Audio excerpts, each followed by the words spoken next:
Bismillahirrahmanirrahim. Assalamualaikum warahmatullahi wabarakatuh. Alhamdulillahirabbil alamin. Wassalatu wassalamu ala asyrafil anbiya'i wa imamil mursalin sayyidina wa nabiyyina Muhammadin wa ala alihi wa sahbihi wa man tabi'ahum bi ihsanin ila yaumiddin. Amma ba'd. Hadirin hadirat sekalian, Bapak Ibu, saudara-saudari sekalian,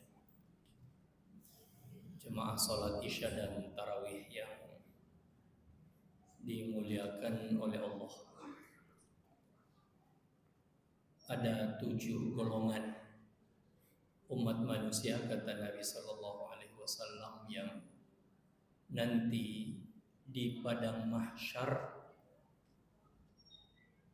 akan dinaungi oleh arasy Allah Subhanahu wa ta'ala.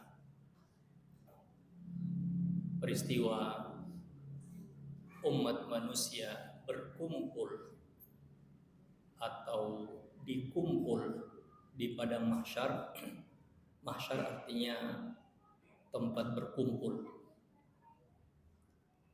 Peristiwa ini disampaikan oleh Allah di dalam Al-Quran. Di surah Al-Waqi'ah Allah berfirman, A'udzubillahi minasyaitonir rajim. Innal awwalina wal akhirina lamajmu'una ila miqati yaumin ma'lum. Manusia pertama hingga terakhir, kata Allah, pasti akan dikumpulkan di satu tempat pada satu hari. Dikumpul di satu tempat pada satu hari. Tempatnya satu, waktunya pun juga sama.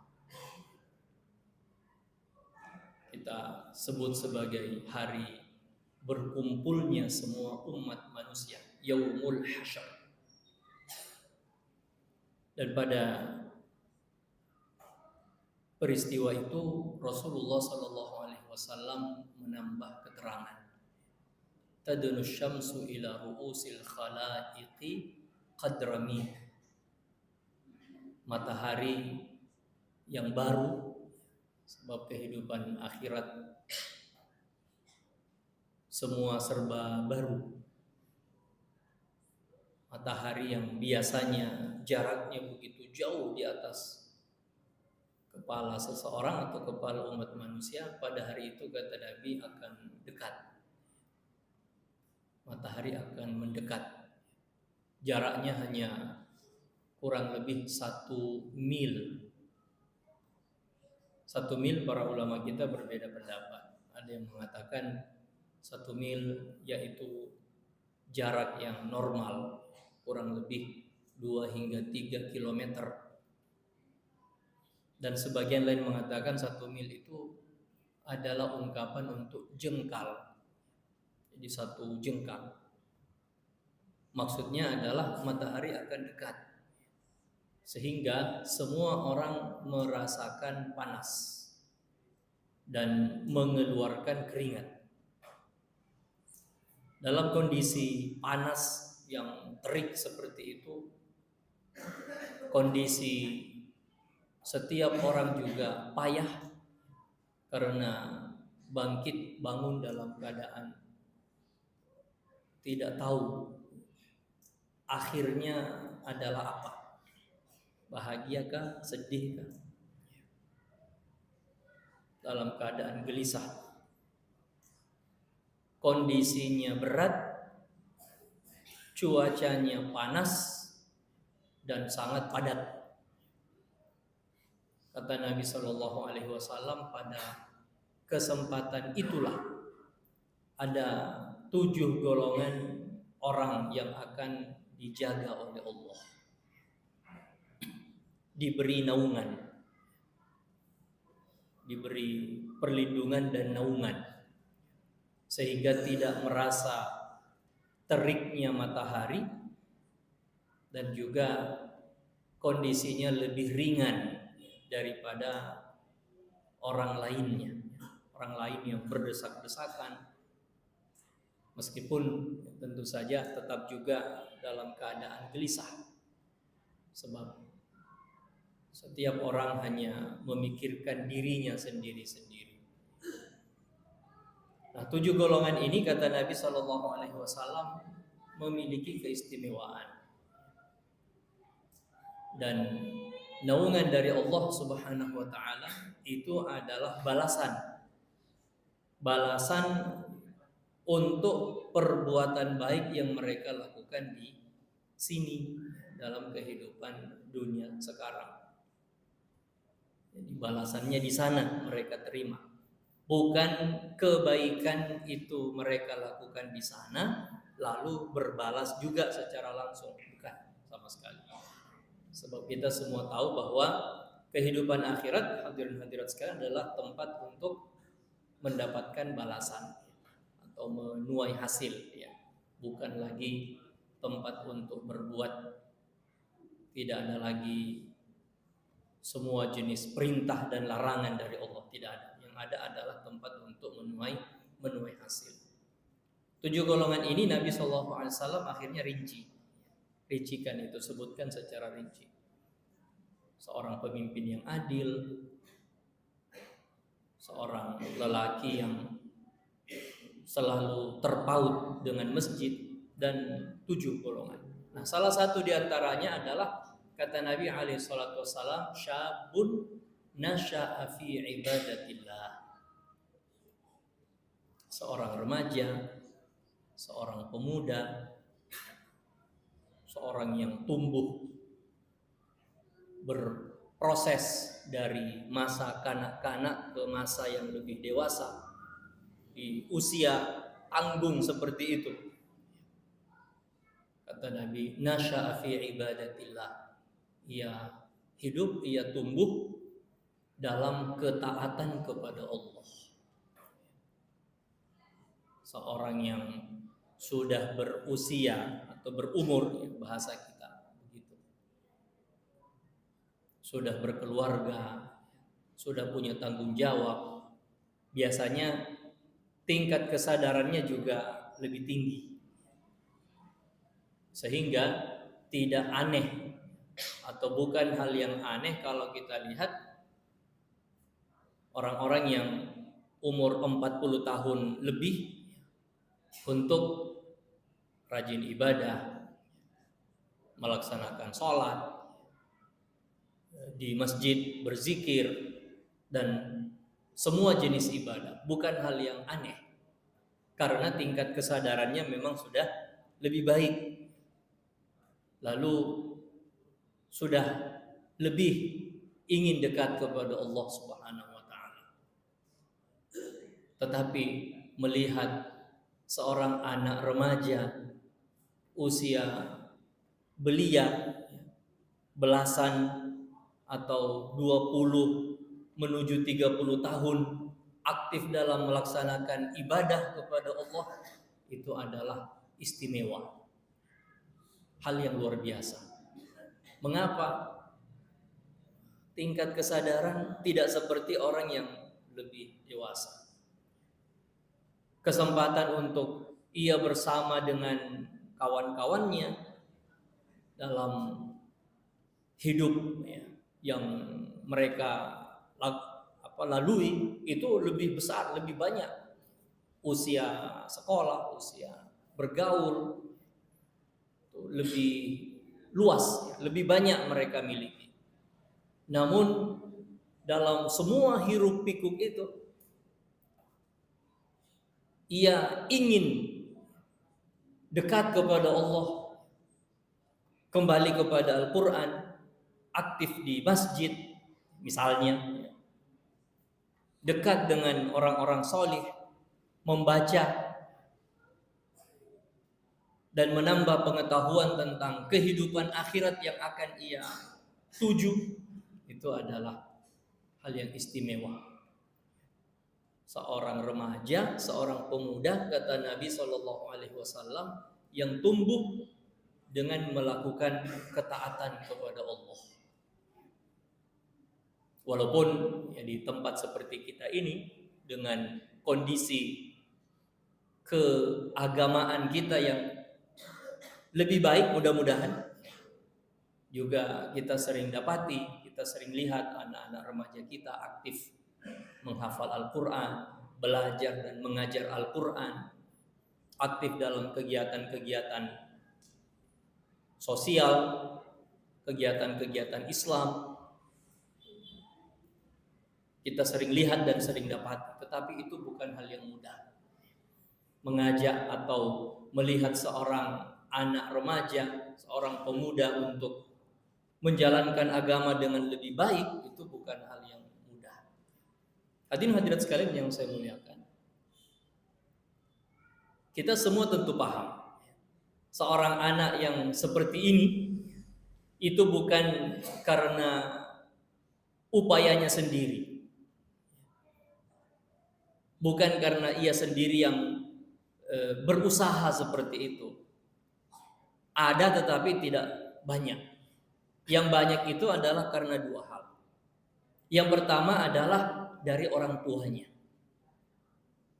Orang tualah yang memperkenalkan dia kepada Allah, mendekatkan dia kepada ajaran yang lurus, kepada kebaikan, kepada amal solih.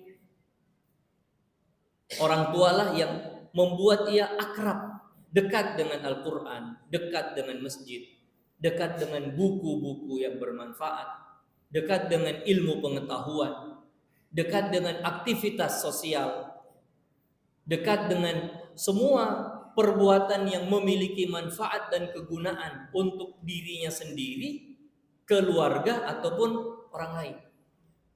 Peran orang tua. Seorang anak bisa seperti itu, mau melakukan semua kebaikan-kebaikan itu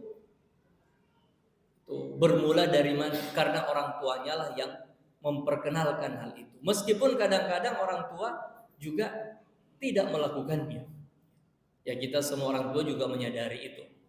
Kita tahu satu kebaikan tidak dilakukan, tetapi kita mau anak kita lakukan itu, maka kita perkenalkan kebaikan itu kepada putra-putri kita, kepada cucu-cucu kita.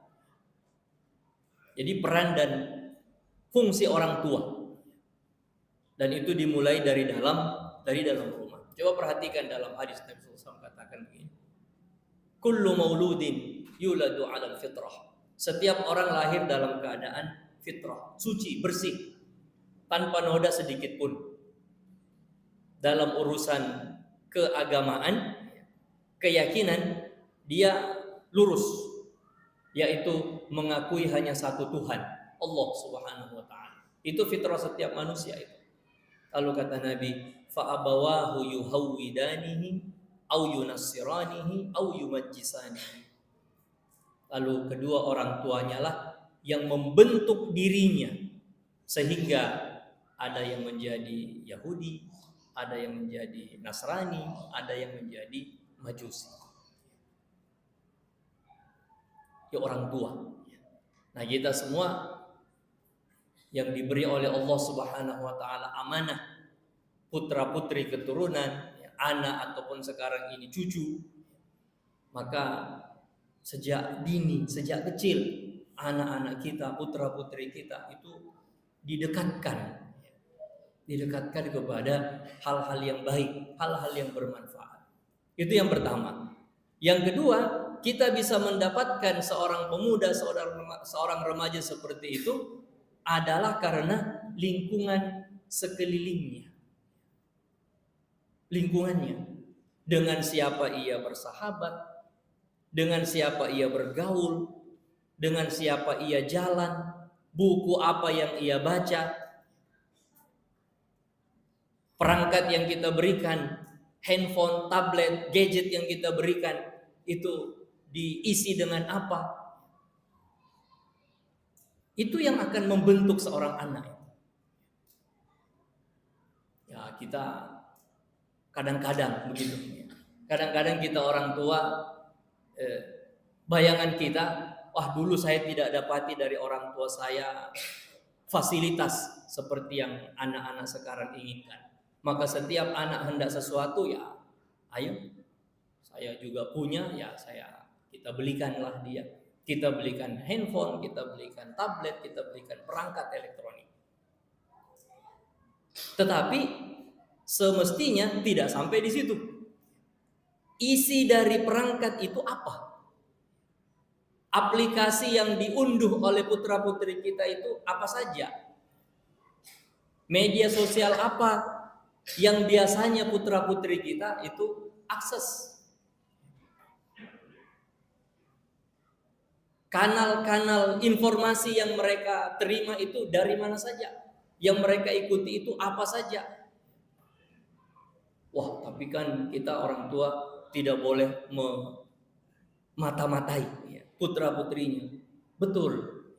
Ketika mereka sudah berusia lebih bagus, sudah bisa untuk mengetahui, oh ini adalah yang paling baik, ini yang sudah bisa mengurutkan hal yang paling baik, yang baik, dan seterusnya. Tetapi tanggung jawab kita sebagai orang tua memilihkan untuk putra-putri kita lingkungan yang juga baik. Sebab kita semua sadar lingkungan itulah yang berpengaruh kepada anak-anak kita.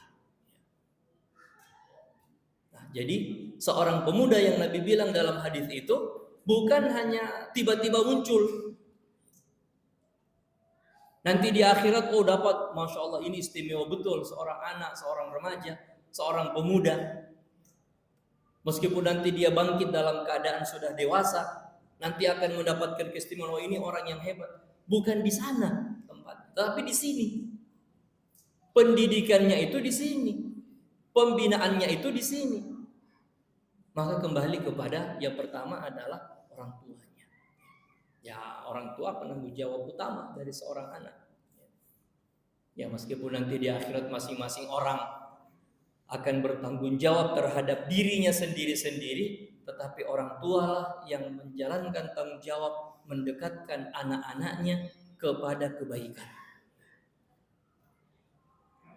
Para ulama kita mengatakan minimal orang tua itu mendekatkan putra-putrinya atau mengajarkan anak-anaknya 3 hal utama ini. Mengenal Allah sebagai Tuhannya, mengenal Nabi Muhammad sebagai Rasulnya sallallahu alaihi wasallam, dan mengenal Islam sebagai agamanya. 3 pertanyaan yang akan didapati atau didapatkan oleh setiap orang di alam kubur. Siapa Tuhanmu? Siapa nabimu? Apa agamamu? Minimal itu yang diajarkan kepada putra-putri kita. Lalu setelah itu adalah lingkungannya. Terkecil, lebih besar, dan lebih besar lagi. Kita berharap Ibu Bapak sekalian, semoga satu golongan yang Nabi sebutkan itu putra-putri kita masuk di dalamnya. Mengapa? Bangga rasanya, bahagia rasanya ketika ada di antara keluarga kita yang mendapatkan keistimewaan seperti itu. Nabi tidak memberi batasan dari mana saja. Nabi hanya memberi penyampaian umum dari kalangan kaum muslimin. Dan mudah-mudahan kebaikan itu nanti terus akan berlanjut, sebab Nabi bilang dari sekelompok orang yang nanti masuk surga 70.000 orang, hanya 70.000 orang yang masuk tanpa melewati proses hisab, apalagi mendapatkan sanksi azab dari Allah, langsung masuk ke dalam surga. Nah, dalam satu riwayat Nabi katakan masing-masing dari 70.000 orang itu diberi kesempatan dan izin oleh Allah untuk memberi syafaat kepada 70.000 orang lain dari kalangan keluarganya sendiri. Ya, kalau kita sudah merasa tidak bisa masuk dalam golongan itu, maka putra-putri kita, keluarga kita, dekat ataupun keluarga besar, harus ada di antara putra-putri kita, keluarga kita yang lebih dekat kepada Allah Subhanahu wa taala, yang bisa berbagi nanti kebaikan kepada kita pada kehidupan akhirat. Karena setiap orang tidak mungkin hidup sendirian tanpa keluarga, tanpa lingkungan, tidak mungkin. Semua orang pasti ada dalam wilayah itu. Maka setiap dari anggota keluarga bertanggung jawab terhadap orang lain yang hidup bersama-sama, bukan hanya dalam rumah tapi satu keluarga, garis keturunan, darah, nasab dan sebagainya. Demikian, semoga Allah Subhanahu wa taala memberikan manfaat kepada kita semua dan memberikan dari apa yang kita sampaikan ini dan memberikan kemudahan kepada kita semua untuk mendidik dan mengajar putra-putri kita dengan lebih baik lagi. Meskipun sekarang sudah baik, lebih baik lagi. Dekatkan mereka kepada Al-Quran, dekatkan mereka kepada masjid, dekatkan mereka kepada perbuatan dan aktivitas yang bermanfaat. Semoga itu nanti menjadi hal yang baik untuk dirinya, yang manfaatnya pun akan kita rasakan pada kehidupan akhirat. Terima kasih. Hadanallahu wa iyyakum ajma'in. Subhanakallahumma wa bihamdik, asyhadu an la ilaha illa anta astaghfiruka wa atubu ilaik. Wassalamualaikum warahmatullahi wabarakatuh.